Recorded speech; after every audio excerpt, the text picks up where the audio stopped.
FTL Multiverse is a mod for FTL for the 10 of you who haven't played FTL and still clicked on this video.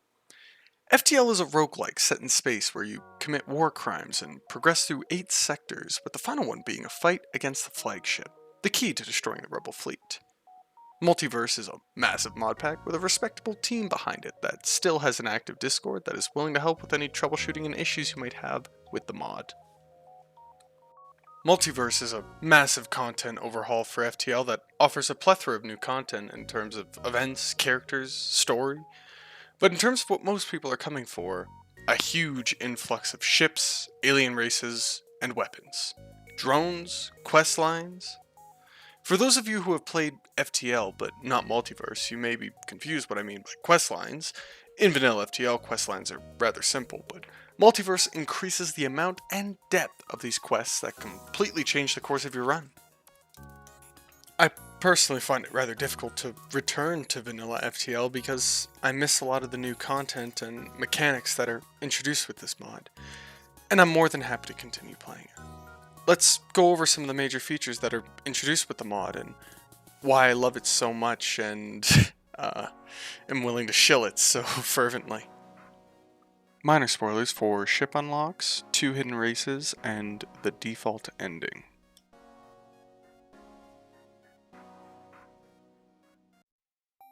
If you've run out of things to enjoy in FTL, then the number one thing that should encourage you to try out this mod is the ships.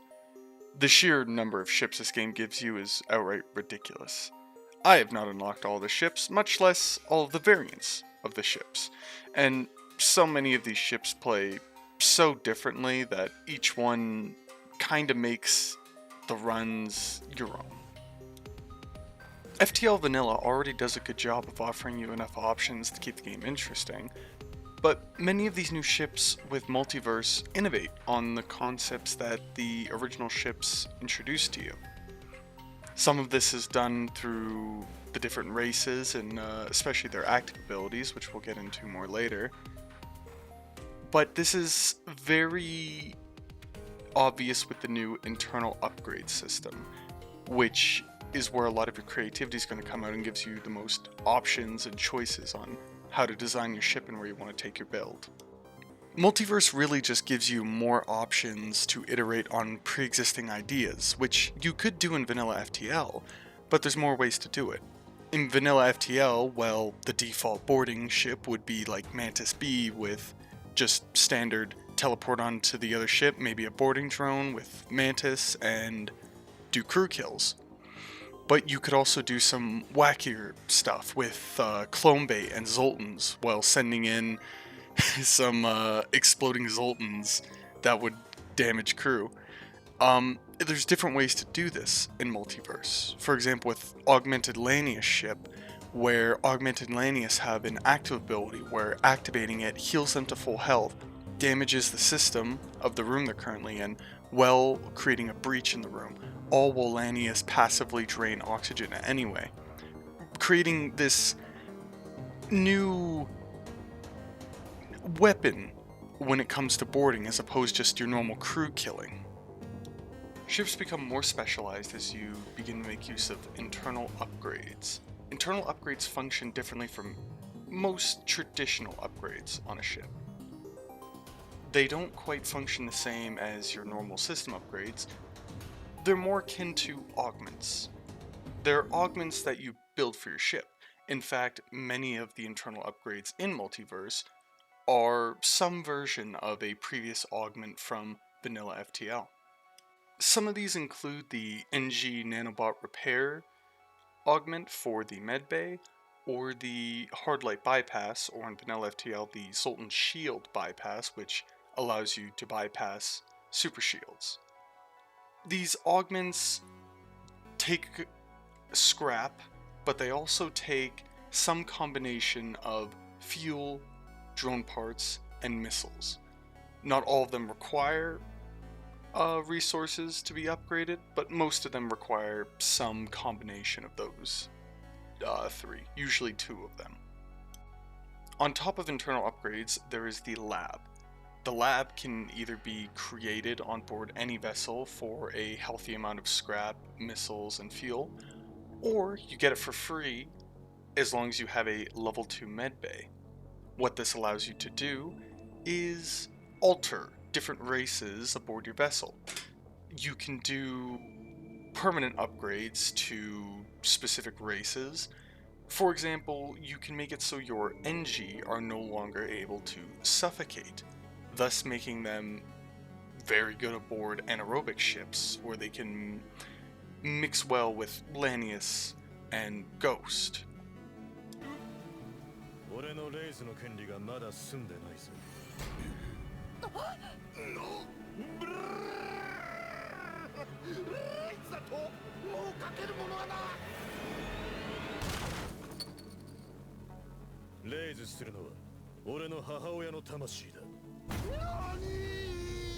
All in all, most of what the internal upgrade system provides you is a means to iterate on the way you used to play.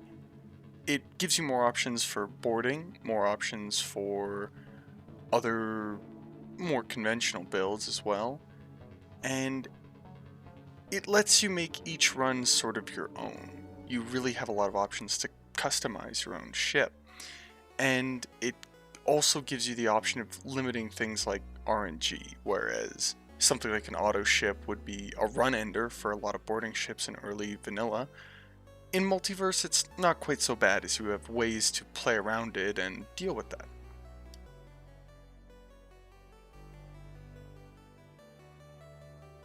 The next major addition of Multiverse is the wide array of new races to recruit and slaughter, and the list is abundant, for several reasons. Oftentimes when creating games, devs split between quality and quantity. Assassin's Creed versus Doom. Do you offer value for your money or a tight, streamlined experience? Multiverse chose both, and it works. Not only are there at least 8 new races, depending on your definition, but there are a multitude of new variants for each race. You don't just have Mantis, there are free Mantis, Mantis guards, and unique Mantis characters, and this goes for each race. They often have unique abilities that allow for unique strats and more proactive gameplay that changes what you can get away with your normal builds. For example, with the Salt Cruiser, you have Oben. The lore behind Oben is that he is a Salt Man, a bit of a variant of Rockman, the last of his kind. He's functionally the same as a Rockman, movement speed, damage, but a variant that has a few tweaks to it. He has his active ability where he damages everyone in the room with him. He does 50% damage to teammates and does double base damage to slugs. On top of this, he has a extremely large health pool, about 250 I believe. It turns him into this sort of defensive powerhouse that counters boarding. Whereas, because he's a Rockman and he's slow, boarding can be a bit iffy with him. If enemies are actively boarding you, or you're in a Mantis sector where that's very common, he works as a very good counter to that. I'm going to try and go through all the new races as quickly as possible with just a quick, succinct overview. Orchids. We have glowing space hippies, now we have space hippies made out of plants. They provide extra oxygen to rooms they occupy, and are excellent kindling for fire. C tier. Sirens. They're bullies. They're immune to mind control and captivate any crew in the same room as them. They prevent teleportation, slow them down by about 75%, can't get away. They have an AoE attack instead of regular attacks, so instead of having a ranged attack and a melee attack, depending on whether they're touching the opponent or not, they just have an AoE attack that drains the health of all people in one room. I think they're A tier. Ghosts. Anaerobic, like the Lanius, meaning that they're perfect for ships without oxygen. But unlike the Lanius, they work weird based off their variants. There's a few, such as ghouls or wraiths. When they are below 100% health, they become volatile, where they start triggering breaches in rooms, or creating ion blasts. Pretty good for boarding, not to mention they also have a double sabotage speed, but when manning crew on their own, or when manning systems on their own ship, it becomes a bit of a problem when you need to repair system and now you're randomly creating breaches. This is exemplified when you have something like a clone bay on your ship, where now you're actively trying to kill your own crew to get rid of this. Not bad, I prefer Lanius, B tier. Shells. Cousins of slugs, at least that's how they're described in the lore, except that they like to self-immolate. They have a active combustibility, which does massive damage to themselves, causes them to heal very quickly, and usually has some kind of function like repairing an entire system in a room. Good, I suppose? I can never really make them work.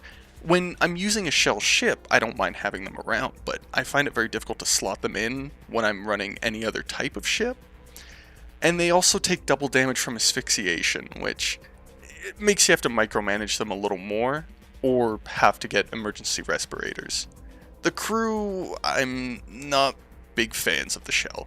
D tier. Spiders. Giant alien spiders are not a joke. Spiders are a bit niche as you evolve them to change their stats. They definitely seem the most reliant on the variance of them. Their variants are tied to whether or not you evolve them into bigger and bigger versions. How you want to build your ship is a bit around what kind of variants you want. The smaller variants are a bit difficult to work with because you can only control them via their active ability, where you take control for a short period of time. Otherwise, they're automated. However, they do have a lot of different uses depending on Clone Bay or Med Bay, where you can just kind of shove a bunch of them through a teleporter and have them all attack at once. There's also a few variants of them that are tied in with weapons if you want to send a bunch of spiders to the other enemy ship. I treat them like mantis you can't control. B tier. Obelisks and cognitives. I'm grouping these two together because it's kind of rare to find a ship that doesn't have both of them. However, cognitives are just kind of worse versions of obelisks. Obelisks have high health and are immune to fire and suffocation, and have slower movement. They're a bit like rockmen, but not nearly as hard on the movement, plus a natural immunity to suffocation and fire. I would take them over most any other crew. I would put obelisks in S tier and cognitives A tier. Cognitives have very high base stats, but they have the same thing with spiders, where you can only control them temporarily using their active ability, otherwise they're autopiloted.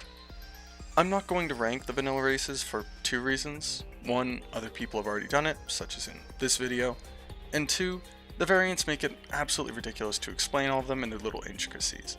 You already know what humans do, but specific human variants have like more damage or more resistances. There are some light tweaks to some of the vanilla races and some of their abilities. For example, humans now have something called resilience, which gives them a resistance to environmental damage or fire asphyxiation.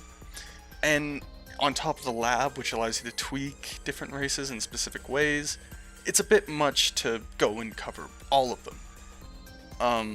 For the most part though, all the lab systems make all the races like pretty good for something, like being able to make Zoltan not able to attack but apply 2 power to a room.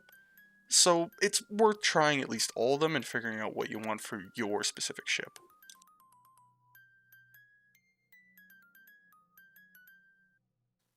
FTL has an extremely good soundtrack. You've been listening to it this whole video, and it goes pretty hard. Multiverse has some additional tracks that mesh perfectly with the original soundtrack.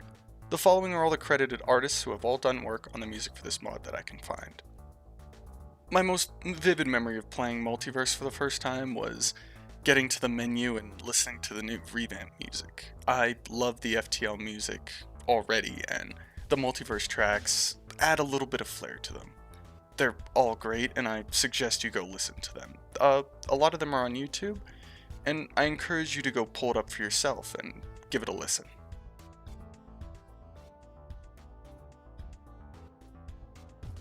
As I said previously, there are quests in FTL Vanilla. They're just short and don't offer much in terms of long-term rewards. They're mostly scrap rewards, or they'll give you a weapon or something to help you with your current run. In Multiverse, there are a lot of quests, and a lot of them are very important for unlocking ships. This is where I'm spending most of my time nowadays, trying to complete quests and unlock new ships. There are also 6 unique endings, juxtaposed against FTL's 1 ending. These are often tied to unique sectors, where you have to begin a quest line that takes you to a hidden sector that you cannot reach normally. These sectors are often a huge boon, even if you aren't going for a specific ending. Such as the Obelisk sector, which gives you access to Obelisk crew, which I said I rate very highly, unique weapons and augments, on top of the fact that the rebel fleet is delayed an extra 10 turns by going to this sector. To put this into perspective, FTL only had one, the Crystal sector, which was pretty annoying to get to. It took me a while, and I was actively trying to only do that to get the last ship, it was a pretty big headache for me when I was playing vanilla FTL. Multiverse has at least 5 unique sectors I can think of off the top of my head, and probably more. They all have unique ship unlocks and extra events, unique weapons, drones, and augments.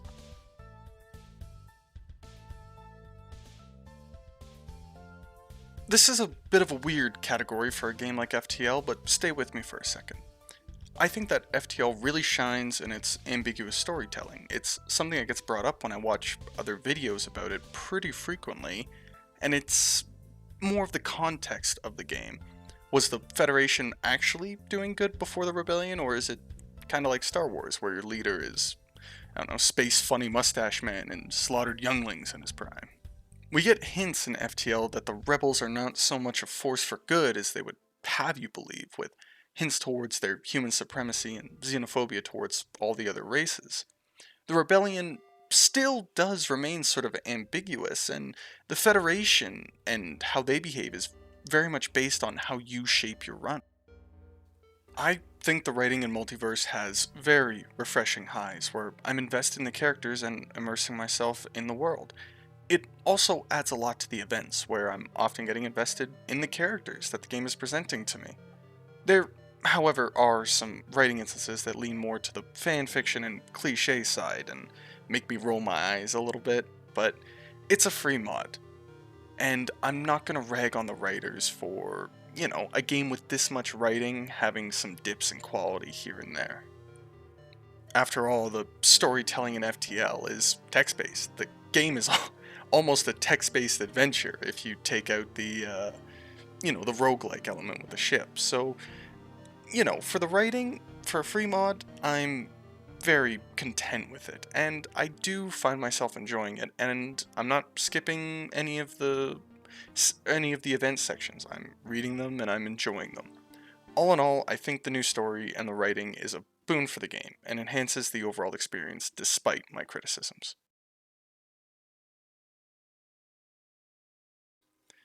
That's most of what I have to say about FTL Multiverse. This game is kind of important to me. I've been playing it since I was about 14, and here I am still playing it as I go through university. And I wanted to say something both about the game and the mod that has reinvigorated my love for it. I hope that if you haven't, you give it a shot. See if it inspires you the same way it inspired me. Thank you.